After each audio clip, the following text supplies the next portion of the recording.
Acts 24.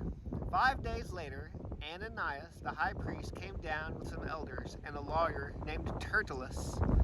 These men presented their case against Paul to the governor. When Paul was called in, Tertullus began to accuse him and said, "We enjoy great peace because of you, and reforms are taking place for the benefit of this nation because of your foresight.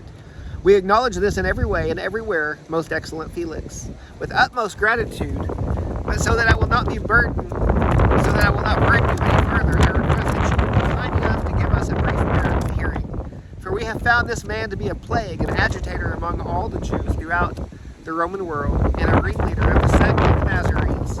He even tried to desecrate the temple, and so we apprehended him. By examining him yourself, you will be able to discern the truth about these charges we are bringing against him." The Jews also joined in the attack, alleging that these things were true. When the governor motioned for him to speak, Paul replied, "Because I know you have been a judge of this nation for many years, I am glad to offer my defense in what concerns me. You can verify for yourself that it is no more than 12 days since I went up to worship in Jerusalem. They didn't find me arguing with anyone or causing a disturbance among the crowd, either in the temple or in the synagogue or anywhere.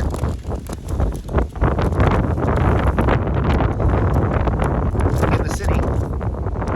Neither can they prove the charges that they are now making against me, but I, Paul, admit this to you. I worship the God of my ancestors according to the way, which they call a sect, believing everything that is in accordance with the law and written in the prophets.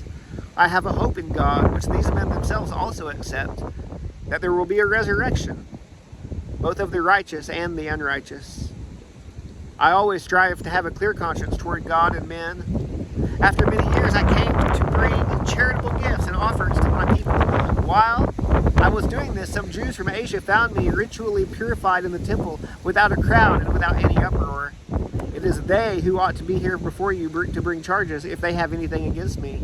Or let these men here state what wrongdoing they found in me when I stood before the Sanhedrin. Other than this one statement I shouted while standing among them, today I am on trial before you concerning the resurrection of the dead." Since Felix was well informed about the way, he adjourned the hearing and saying, "When Lysias, the commander, comes down, I will decide your case." He ordered that the centurion keep Paul under guard, though he could have some freedom, and that he could not prevent any of his friends from meeting his needs. Several days later, when Felix came with his wife Drusilla, who was Jewish, he sent for Paul and listened to him on the subject of faith in Christ Jesus. Now, as he spoke about righteousness, self-control, and the judgment to come, Felix became afraid and replied, "Leave for now, but when I have an opportunity, I'll call for you."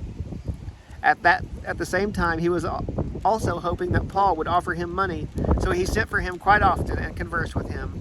After 2 years had passed, Porcius Festus succeeded Felix, and because Felix wanted to do the Jews a favor, he left Paul in prison.